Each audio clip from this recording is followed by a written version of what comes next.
to address a comment made by Police Chief Stacy Kelly during the work session discussing it. Since Stacy referenced a near mass casualty event at the Astoria Warming Center, I'd like to give some context around this. I believe he's referring to the incident in 2023 where my coworker got stabbed while trying to enforce the center's no weapons policy. The man who stabbed him also threw a homemade explosive, which no one realized at the time because it was a piece of plastic about the size and shape of an asthma inhaler that hadn't actually exploded. When the police found out about it, rather than just reaching out to someone at the warming center, they charged into a meeting of board and staff members who were debriefing together after this tragic event.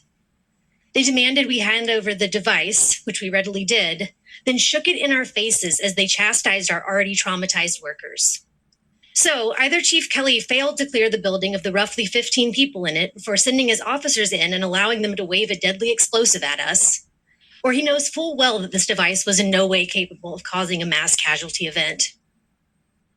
That someone paid by the city of Astoria would have the gall to bring up the warming center is even more disingenuous when we consider how complicit the city was in what happened there. The warming center wasn't even supposed to be open when my friend got hurt.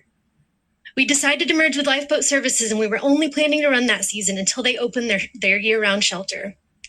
I remember talking to Oz back in 2021 and him telling me how close he was to getting a sprinkler system, which the city required. Month after month, year after year, the city put up one roadblock after another. When the warming center started its last season in November of 2022, Lifeboat was supposed to have its permits any day. When we shut down in February of 2023, just a few weeks before the 90-day limit imposed by the city would have shut us down anyway, Lifeboat still did not have its permits, leaving unhoused community members with nowhere to sleep, shower, or use the bathroom. Lifeboat is still waiting on permits, and the warming center has been sitting empty since they took it over.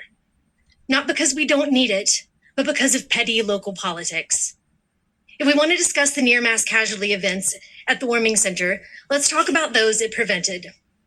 I think of staff who worked for days straight during an ice storm, or the record number of people who were sleeping in our overcrowded shelter when the stabbing took place, which the police were fully aware of.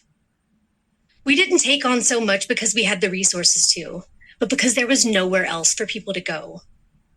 Now our time and money is being wasted on pushing a law that would primarily exclude people living on the sidewalk, right there.